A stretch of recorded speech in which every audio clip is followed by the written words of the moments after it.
ग्लानिर्भवति भारत अभ्युत्थानं धर्मस्य तदात्मानं सृजाम्यहम्। भारतीय मनीषा के, दर्शन के, अध्यात्म के प्रेरक ग्रंथ श्रीमद् भागवत गीता की इन पंक्तियों को भला किस भारतीय ने नहीं सुना? महाभारत की साक्षी उसी हरियाणा की धर्म भूमि की माटी की सौंधी महक लेकर आज हम हरियाणा के शिक्षक आपके सामने हैं। वैसे तो वेदों पुराणों के अंदर वर्णित है, ऐसी मान्यता है कि ब्रह्मा ने जब सृष्टि की रचना की तो उन्होंने सृष्टि की रचना के लिए हरियाणा की पावन भूमि में बहने वाली सरस्वती नदी के तट को ही चुना था। तो कहा जा सकता है कि हरियाणा तब से है, तब से इस सृष्टि में मानव की रचना हुई है। लेकिन यह हरियाणा प्रशासनिक दृष्टि से आज के स्वरूप को 1 नवंबर 1966 को प्राप्त हुआ था। सांस्कृतिक इकाई के रूप में हरियाणा युगों युगों से इस धरती की शोभा बना है। हड़प्पा कालीन सभ्यता के अवशेष भी यहां पर प्राप्त हुए हैं। मित्रों, साथियों, अब आपके सामने मैं हरियाणा के शिक्षकों को आमंत्रित कर रहा हूं अपनी सांस्कृतिक प्रस्तुतियों के लिए। कृपया वो एक एक करके मंच की ओर आए। बाकी साथी कृपया मंच पर आ जाए। संदीप जी, हरियाणा भारत के हृदय में विराजता है। उसकी उत्तरी सीमा कृष्णा नदी, कालिंदी, कृष्ण की लीलाओं की साक्षी नदी बनाती है। उसके शीर्ष पर हिमाचल विराजित है, उसके कंधे पर पंजाब की सीमाएं लगती है और वह स्वयं राजस्थान के कंधे पर विराजित है। ऐसा मेरा हरियाणा प्रदेश और उस हरियाणा की सौंधी खुशबू को बिखेरने के लिए श्री संदीप जी चहल। राम राम जी सारा ने। राम राम जी राम राम जी सारा ने। राम। उम्मीद करा था हम सारे कि तुम सारे ठीक ठाक होगे। सारे ठीक ठाक सो जी? ठीक ठाक सर जी। तो आज हम मिलावांगे तो हमने हमारे हरियाणा से मिलना चाहोगे जी? जी जी। लोगों के बहन से कि हमारे हरियाणा में कल्चर के नाम पे एग्रीकल्चर हो। देखो, इसमें कोई शक नहीं कि हमारा हरियाणा उन्नत है इस चीज में। हमारे हरियाणा में ढेर सारी फसल होती है और देश का बहुत सारा हिस्सा जो फसल का है वो हमारे हरियाणा में पैदा हुआ है। लेकिन हमारे हरियाणा में एग्रीकल्चर के साथ साथ कल्चर भी बहुत ज्यादा विकसित है। वह चीज हम आपने दिखाना चाहेंगे। हम सारी की सारी हरियाणा की टीम था उम्मीद करा था कि तुम हमारा साथ दोगे। क्या आप सब हमारा साथ दोगे? धन्यवाद जी। आपसे इजाजत चाहेंगे कि हम ये अपना कार्यक्रम शुरू करें। इजाजत है जी? राम राम जी साहब।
ये आपके सामने थी हमारी हरियाणवी संस्कृति में विवाह की प्रस्तुति। हमारे यहाँ विवाह कोई 1 या 2 दिन का उत्सव या मंगलगान नहीं होता, अपितु महीनों पहले उत्सव की तैयारियां शुरू हो जाती हैं। सबसे पहले आपको हमने दिखाया कि लगभग 15 दिन पहले दूल्हा या दुल्हन, जिस भी घर में दूल्हा हुआ तो दूल्हा या दुल्हन के घर में दुल्हन को बांध बिठाते हैं और उसका तेल श्रृंगार, ऐसी कोमल कांत भावनाएं विवाह के प्रति वो बच्चा मानसिक रूप से तैयार हो जाए, वह परंपरा। उसके बाद भात की परंपरा होती है कि लड़की के मामा आते हैं, विवाह में अपना स्वैच्छिक सहयोग, अर्थदान सहयोग जो भी है वो देते हैं और बहनें उनका स्वागत करती हैं। भात की परंपरा इसको बोला जाता है। बाकी जो हमारा देश है उसके अंदर भात बोला जाता है चावल को, लेकिन हमारे यहाँ भात बोला जाता है इस परंपरा को, और भाती बोला जाता है लड़के के मामा को।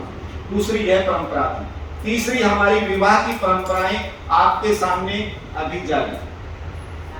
सभी बैठ जाओ, पीछे है।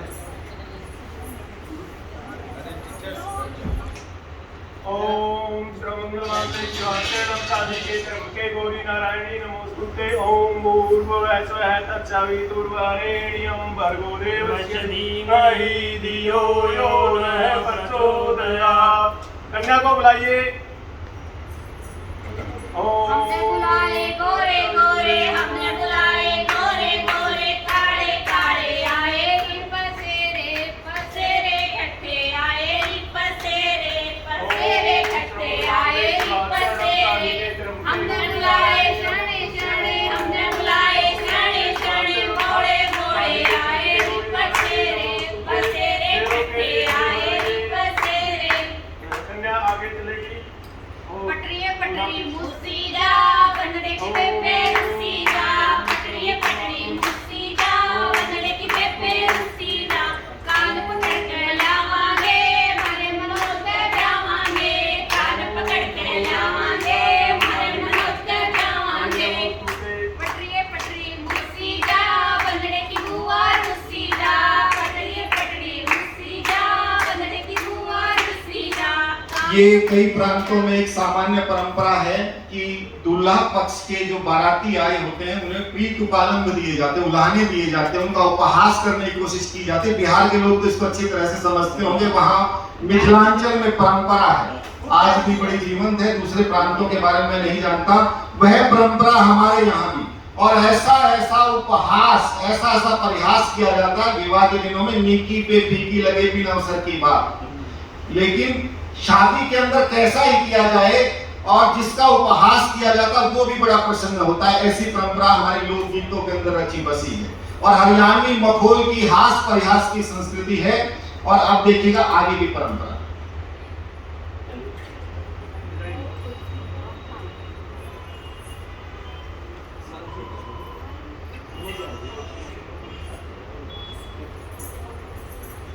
मैं तो गुड़िया भूलियो बाबुल थारे आड़े में, मैं तो गुड़िया भूलियो बाबुल थारे आड़े में। मारी बेटी खेले हियड़ घर जावने, मारी बेटी खेले हियड़ थारे आड़े में।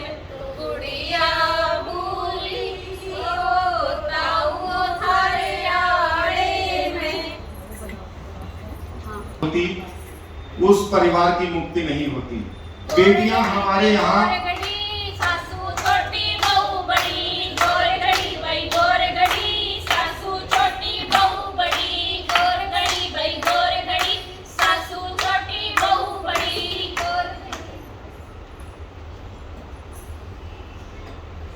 ससुराल पक्ष में बेटी का बहू के रूप में आगमन, अभिनंदन। आजा बहु आंगना में कांगड़ा खिले, बेटा ते भी प्यारी लगे लालू गए। आजा बहु आंगना के बहु तिरारता कर दूं,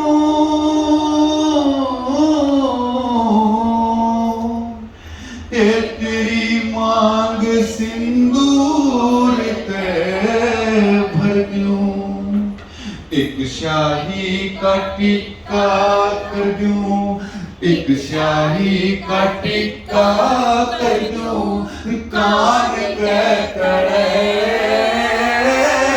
बिटिया ते भी प्यारी लगे लालू गए, आजा बहू आंगना में, आजा बहू आंगना में, आजा बहू आंगना।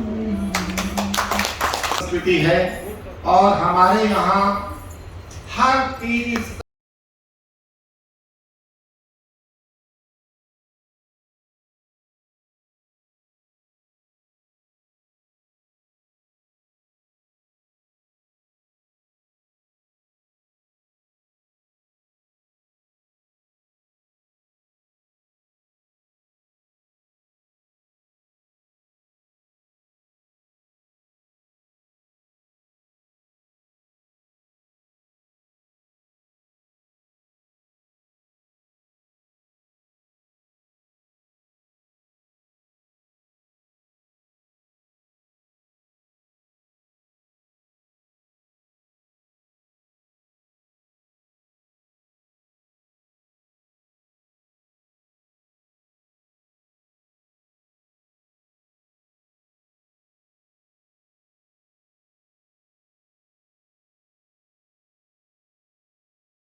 का प्रवेश उसमें वर्जित होता है।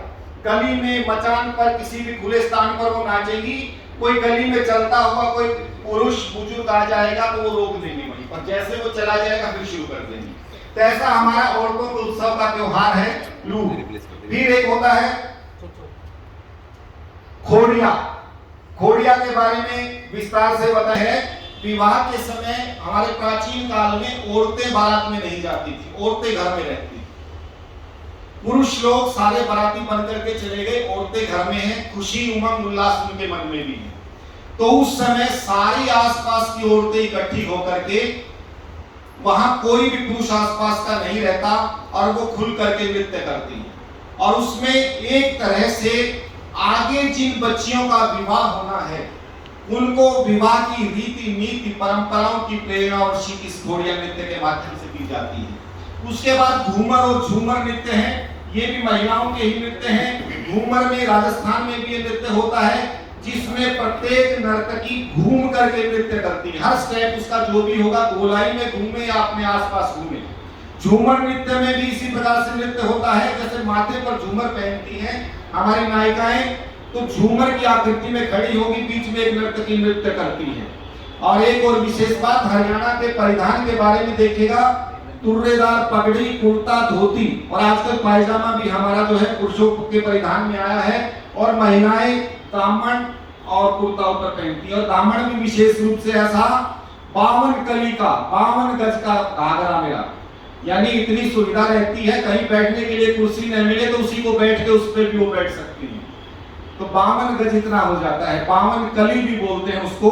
अगर वास्तविक 52 गज का हो तो उसको पहन के चलना ही बड़ा मुश्किल होता है। पुराना हमारी ऐसी समृद्ध संस्कृति रही है।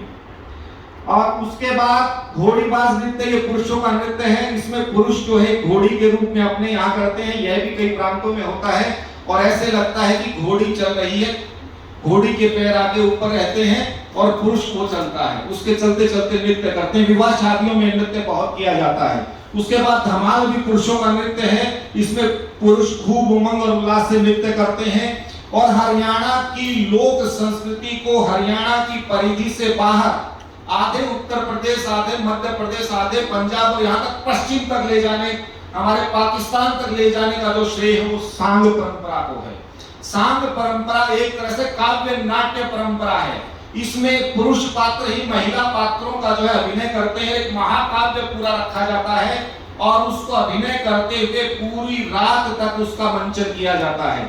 यह हमारी सांग परंपरा है। और उसी प्रकार की सांग परंपराओं से आपको केवल हमारे उद्बोधन व्याख्यान की अपेक्षा उसकी मंच प्रस्तुति के लिए मैं संदीप जी को आमंत्रित करता हूं कि संदीप जी एक रागनी की प्रस्तुति जो है उसके माध्यम से करें। धन्यवाद मनोज, आप आ जाइए। देखिए, अभी जैसे मनोज सर ने आपको नृत्य के बारे में बताया कि हमारे साहित्य के अंदर किस प्रकार से जो है नृत्य के माध्यम से हम करते हैं, तो हंसी मजाक के साथ साथ हमारी जो सांग परंपरा है या फिर रागनी है उसके अंदर विरह वेदना भी कितनी शानदार होती है, तो वो हम कोशिश करेंगे हमारी टीम को किस प्रकार से। ये एक प्रेसी है जो विरह में गा रही है। बादल उठा रे सखी, बादल उठा रे सखी, मेरे सासरे की ओर पानी बरसेगा सिर तोड़। बादल उठा रे सखी, बादल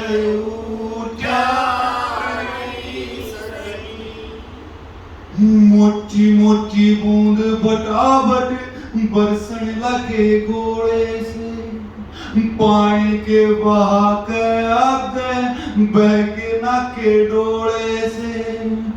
पूर्व पश्चिम उत्तर दक्षिण हवा के झंगोरे से, जंगड़ा के कवाड़ बिड़गे ओढ़े सोड़े से, जंगड़ा के कवाड़ बिड़गे ओढ़े सोड़े से।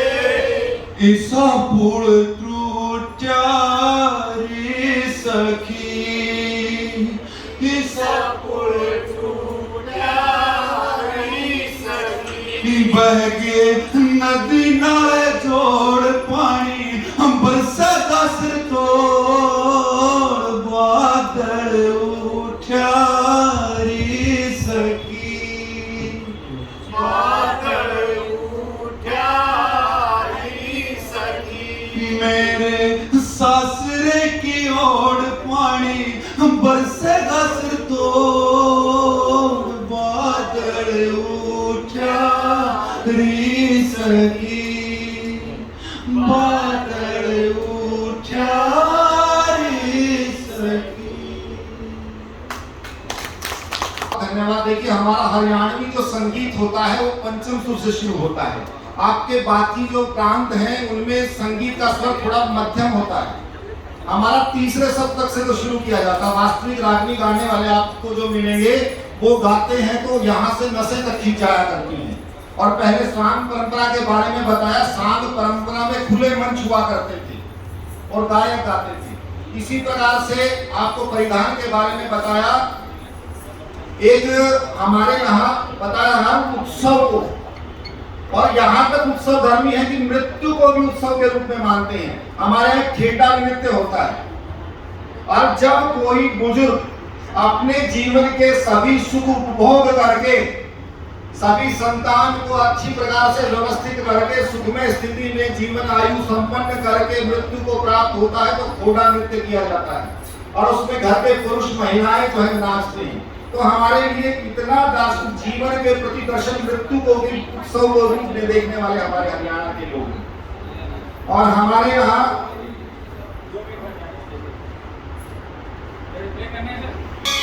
आपके सामने देखिए देवर भाभी की अटखेलियां।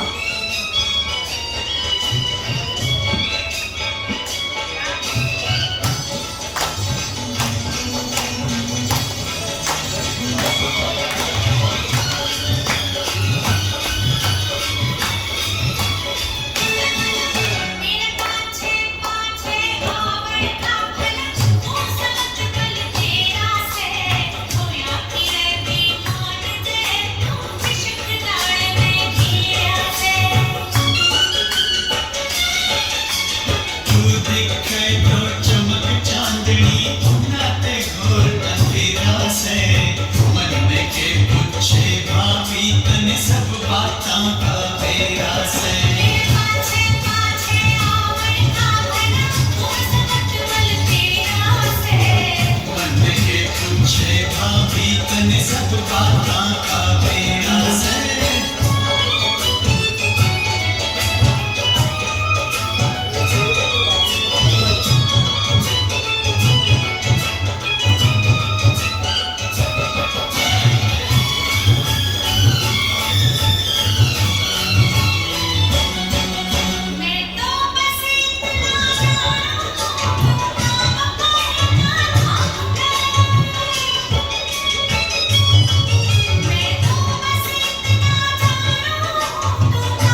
बातां का तेरा से होया फिरे दीवान से तू किछ बिगाड़ दे दिया से